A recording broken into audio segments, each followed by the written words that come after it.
3 hours later. To celebrate 100k, I decided to do a Q&A video and also at the same time show you guys all the stuff, pretty much all the stuff I've made during the years.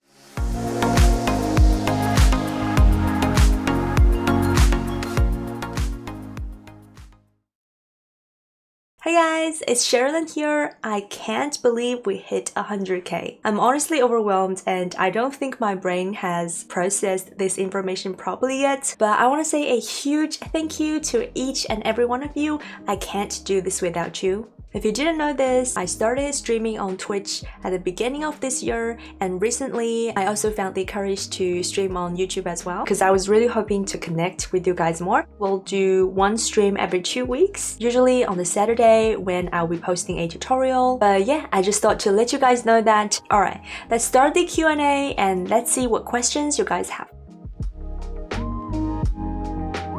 So the first question is, can we use any tapestry grids available online for a project? The simple answer is yes. Especially if you're making something for yourself or to gift to others. You can even post your finished work on Instagram and stuff. Be sure to tag them. If you tag them, it helps them. It also helps you. It's like a free promotion for the both of you. So yeah, you can use any grids you want. The next question is how to gain views and subscribers in crochet tutorials. So the first thing I can tell you is that consistency is the key. If you're consistent, you're going to be putting out content constantly, and if we add that luck factor, at least one of your videos is going to succeed. If you stop, you're going to stop having things to offer to people, to your audience, and other YouTubers, they're going to post videos every week, every month, and with time, they will have a bigger chance to succeed and you will have a smaller chance. So the first thing is consistency. The second thing is frequency. You need to keep having things to offer to your audience.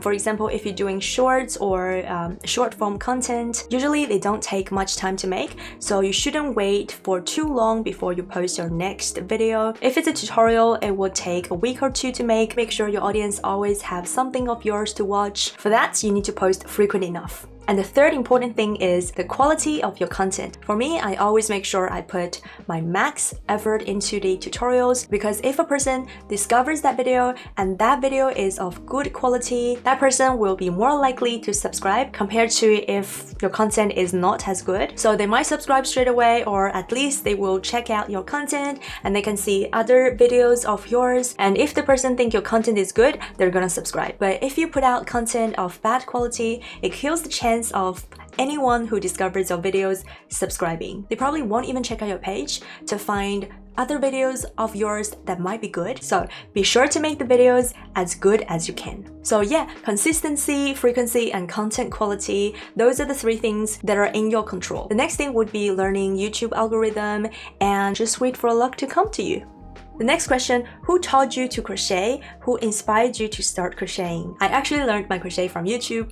I didn't have anyone to teach me how to crochet. I actually don't even have people around me in real life that know how to crochet. So whenever people tell me that they learned that crochet from their grandma, I'm always very jealous. At the beginning, I just wanted to make myself a beanie, and then I was looking for a knitting tutorial. So I made a knitted hat. But then I discovered this new technique. I know it's not new, but to me it was. And then I was like, this looks interesting. This looks easier. So then I started learning crochet from YouTube and I never stopped. The next question is, what camera do I use for filming? I actually have two cameras. I use one to film, which is this one. This is just a webcam. It's sitting on this arm stand here and it's mounted onto my desk. This camera is Logitech Braille. So that's the one I use to film the top-down angled videos tutorials. When you see me walking around and taking photos, I'm using this one. This is Sony ZV-E10. It's actually on this mount here, but yeah, this is the camera. It is very small and lightweighted. By the way, this is not sponsored. I also like it because you can change the lens, although I just have this one lens. You can also film and keep it charged at the same time, so you never run out of battery. It's just sometimes the battery gets hot after you're filming for a long time, it shuts down itself. So those are the two cameras I use, but you can also use your phone if you don't have a budget for those. And trust me, your phone is enough. You just need proper lighting. The last question I have here is, how do you keep motivated to crochet? So because I make videos, it kind of forces me to finish a project, but sometimes when I make stuff for myself, I also have projects that I don't finish. The best advice I can think of is crochet something you really want and also something you know you can finish. So if you really want, for example, a cat ear beanie, you're gonna be motivated to do it. And if you know it's something you can do, meaning the pattern is not too complicated or confusing, you're not gonna have a hard time figuring things out. So for example, a big project like a blanket would be harder to finish. I know that because I have one right here with me. And maybe also be careful with yarns that are hard to work with because I have another project. Especially if you already have trouble finishing your projects, it's just gonna slow you down. So thanks guys for those questions, and I hope my answers helped you out. Now let's get to the fun part and check out some of my crochet projects. I don't have all of them with me, so if I miss anything you like or you've made, let me know in the comments.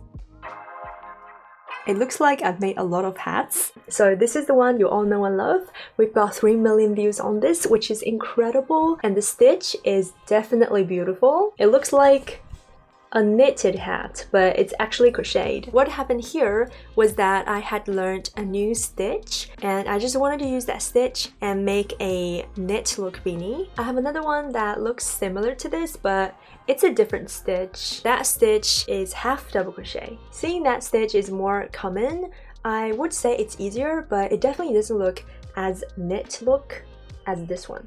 I don't know if you guys still remember these. If you ask me what I've crocheted in the past 3 years, these would be the first thing that come into my mind. I remember designing these flame bucket hats. I even wrote a pattern for this. The thing is, I always like my pattern to be made to measure. So designing this and making it into a pattern that is made to measure was a pain. But I'm very glad I did it. I made this one first for like more experienced crocheters, and this is more for beginners. I only made a tutorial for this one. This is a checkered bucket hat. The brim of the hat is supposed to be more like wavy than the flame bucket hat. Cat ear beanie. I had this other one that's like striped, but I gave it away, so I don't have it with me. So these two are in the same shape, but the ribbings are different. This ribbing is a bit easier, and that structure of the hat is a bit easier because this one I did it in the round. I started from the top and I did it in the round. The other one is just a rectangle and then you fold it up, sew it into a cat ear beanie. The shaping of the ear is not necessary, but it definitely brings out the shape more. And then we have this one. This is very similar to this. They used the same stitch, but this one is two-tone. I also have these 3 beanies that are made of the same stitch, but yeah, the stitch I used is single crochet, which is the most basic stitch. I also have this one that is two-toned. And this Spider-Man beanie, someone asked me in the comment to make a tutorial on it, so I did, and even though I'm not a big fan of Spider-Man, this just looks so good. If you swap the red and black, you got yourself a Venom beanie.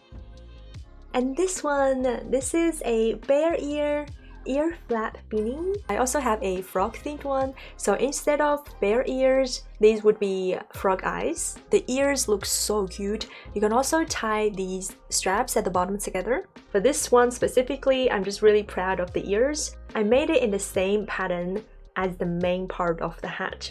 And then we have these two. These have spirals at the top and they look very cute. I don't actually remember the difference, but I think this one has like a bigger brim. Yeah, this one has a smaller brim for sure. I also have a cat ear balaclava, so it's just the elements of the two balaclava and a cat ear. I used half double crochets for this, but I crocheted in the round on purpose to have this kind of pattern. This is a checkered beret. It's a simple combination of enquiries, single crochet, and tapestry crochet. The next one is this balaclava. I don't know if you know this, but I don't knit much, but this project is just awesome. The shape at the back, as you can see, it is a curved shape. And this one, this is so perfect for Christmas. So this one is made purely of single crochet. I just did some tapestry here to have this kind of pattern, but just look at that pattern, it is so gorgeous. So this one is made of scrap yarns actually. It is a reversible beanie. You have this side with all the yarn tails. You can also use the other one as the right side. I think the secret of this beanie is the color choice. This is my only chunky beanie. Because I used a chunky yarn, I didn't actually need to make a lot of stitches, so this one ended up working up very fast. This is a turtleneck hoodie. This is pretty recent. It is so warm and flattering at the same time. I love it. And then I have two berets that I made very early. One of them has this spiral hollow out partially mesh pattern at the top, and the other one, I forgot the name of the stitch, but it looks very beautiful. This one I made it way earlier, but it's probably my favorite. The pattern is so beautiful. I used some star stitch here. I especially love this one because it has a different shape from other beanies. This one is more like a slouchy version. Because I made this when I just started the channel, I didn't really know like where everyone's crochet level is at, so it might be a bit complicated for beginners. It's more for advanced beginners who are familiar with some of the stitches and can follow instructions well. I've got two bee butt beanie here. I remember seeing this photo and I thought they're just so very cute. But yeah, these ones are worked in rounds. We have normal double crochets, and I also threw in some back post double crochets. I actually want them to be slouchy, so I made them a bit longer than usual. This one is a simple ear flap beanie, and I also made a pom-pom on top and braids. This one is quite easy, no increase near the top. The hardest part is probably just this decrease here. This is a granny square balaclava. I still have some yarn tails to weave in. It's made of granny squares, so it's super easy. So what you need here is 1, 2, 3, 4, and then 1, 2, 3, 4 at the bottom. So just 8 granny squares in total. I used the different colors each round for each square, but you definitely don't have to do that. I left the front opening as it is to make it more beginner friendly, but you can definitely crochet a few rounds of single crochets to make it look more finished. This cardigan is one of my favorites. I'm so glad I used this yarn for this pattern because it's so fluffy. I'm also very glad that I used the knitting technique on this because it just feels so good. It's so stretchy. I'm extremely proud of the decrease on the sleeve, like right here. And the sleeve and the collar itself, I used a different pattern, which just adds more character to this cardigan.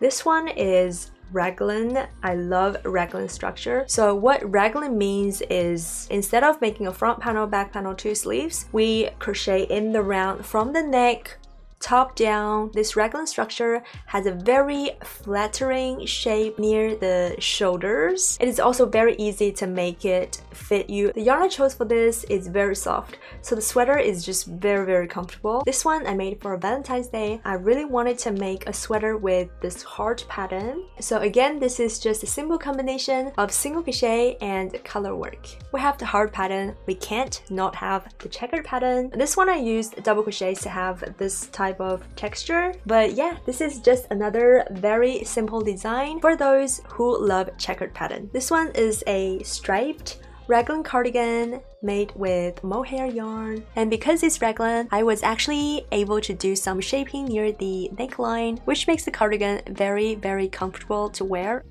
This one is striped. I also have one that's made of one color. This one is just very casual. As you can see, I barely did anything for the neck. The stitch I used here is called treble crochet. It is even longer than a double crochet. I barely really use this stitch, but I think it suits this sweater very much. The yarn I use is mohair. I think they just all come together very well. This one I actually made some time ago. The structure is quite basic, but I really just wanted to make a sweater that has a seam like this. So the structure is kind of basic. The cuffs I used crochet, but the neckline I actually used the knitting to make it more stretchy. I made this quite early for the channel. I didn't know better, so I used black. I might remake the tutorial using a light color so you guys can see it more clearly. This is a houndstooth vest. The stitch is actually called griddle stitch, but if you switch color every row, alternating between 2 or more colors, it's gonna have this houndstooth color pattern. I also decreased here so it doesn't have that extra fabric under the arm. This is a knitted crop top with super long sleeves. For the sleeves, I want it to be flared like this, so I had to change the pattern and do some increase. Also added the reverse single crochet for a more finished look. This is a diamond vest I made, again, very early on. I personally really like the neckline here. I don't think it's done like this by a lot of designers. This is an ear flap hat with frog eyes.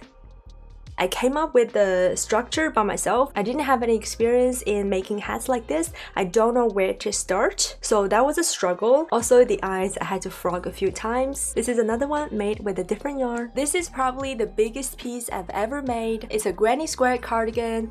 It's just made of granny squares. We have big ones and small ones like that. It's even got a hood at the back, which is also made of granny squares. And it is super long. It reaches about my ankle. And that is the hood. Striped raglan sweater. Absolutely love the color design here. For the sleeves, I believe I wanted to make it full length, but I ran out of yarn. I remember on the day I ran to like 3 small stores, but they just don't have this yarn in stock. But I needed to finish my tutorial. I know you guys were waiting, so I had to finish it like that. But it turns out so well. The medium length for the sleeves is just perfect for this design. This is a knitted sleeves, but they also go across your chest like that. Super long sleeve. Here I didn't increase, I simply changed to a thicker yarn for the flare. I also finished the mini panel with some ribbing here to give it some character. This is a V-neck checkered vest because the original design was actually knitted and this is crocheted, so I had to come up with the pattern for the neckline here. The rest is kind of easy, they're just squares. I also really like the armhole here. I didn't just do a normal round of ribbing, I actually did some decrease here, which makes it really flattering around here.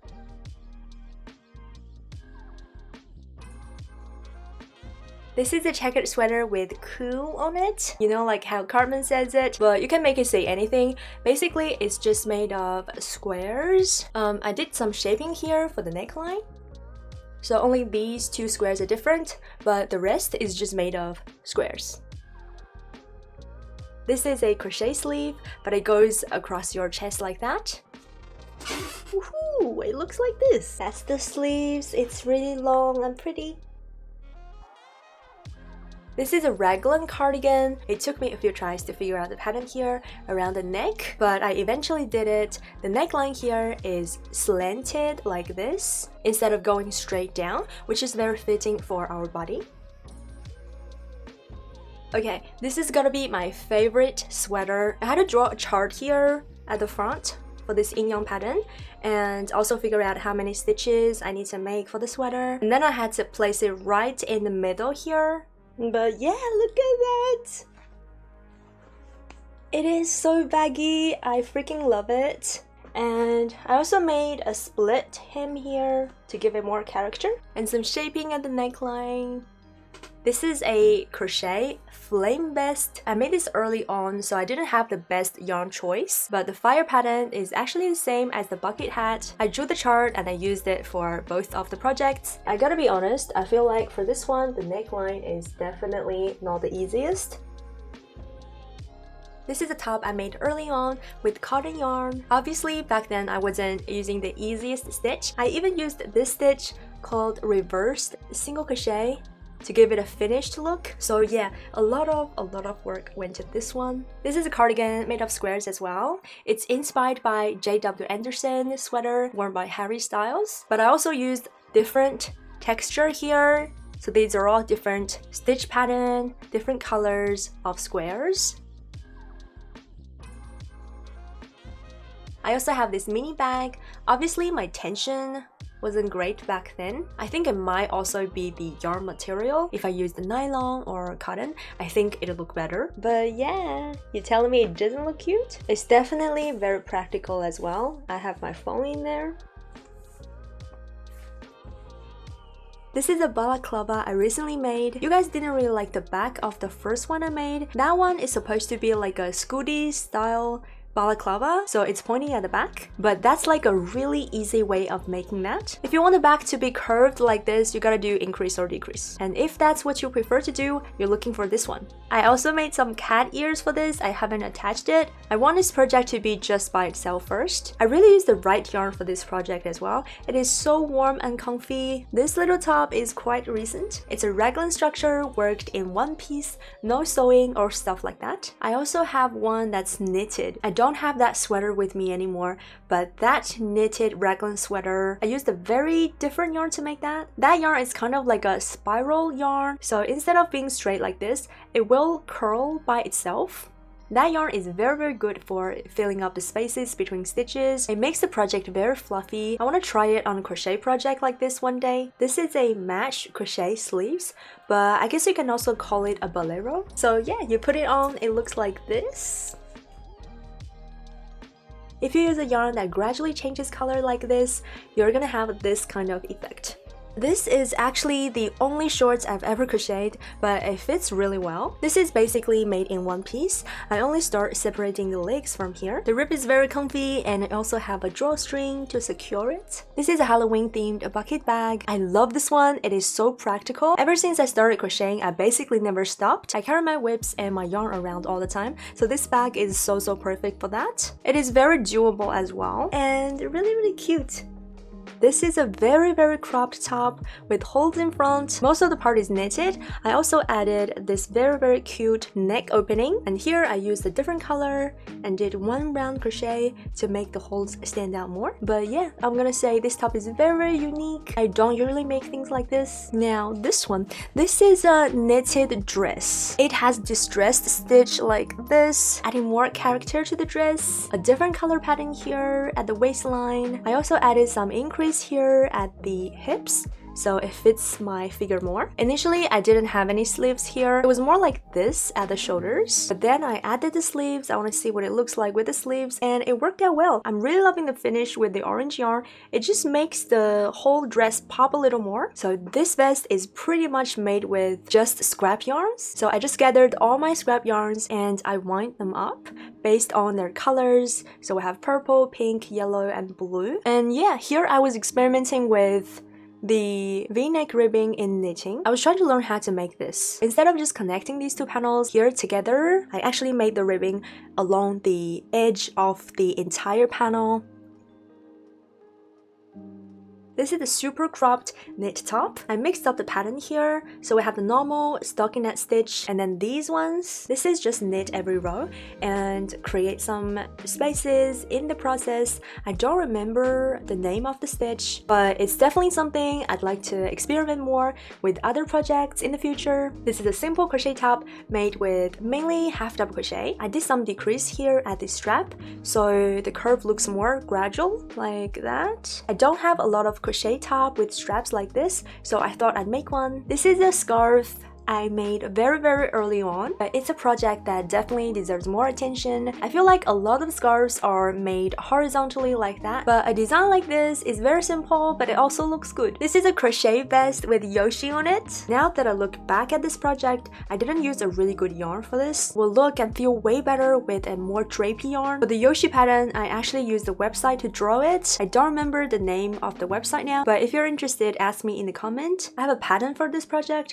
In the pattern, we also have Mario and Toad. Okay, this is my only crochet dress, and I really feel like this project deserves more attention. So for the top section, we have a halter top, so something like that. And then you have the whole bottom section looking like that. The back is cut out like this, and we also have a drawstring. I also increased at the bottom to give it some flair at the end. But yeah, like I said, I feel like this project is kind of underappreciated. It is really cute. When I wear it, I feel like a princess. You guys should definitely check it out. This is a knitted cable vest. This is such a huge project. It took me a long time to figure out the pattern because I needed to do the cable pattern with the decrease under the arm and the ribbing around the armhole. For the front panel, I also needed to shape the neckline here. This might actually be my most complicated pattern. I also made this top very early on as well. So many different ways you can wear this. It's basically a rectangle with the drawstring, and I wanted it to have a striped texture. Because of this design at the front, I needed wanted it to be able to be squeezed up like that. So normal double crochet wouldn't do. What I used here is called front post, back post double crochet. So it's kind of like a ribbing, very elastic stitch pattern. Did I miss anything you like or you've made? I hope not. If I did, please let me know in the comments. Also share with us which project is your favorite. Thank you all for celebrating my 100k milestone with me. Your support means so much, and I hope you enjoyed the Q&A and my crochet showcase. If you have more questions or suggestions for future videos, drop them in the comments. Don't forget to like and subscribe. Thanks again for being amazing. Happy crafting and see you next time.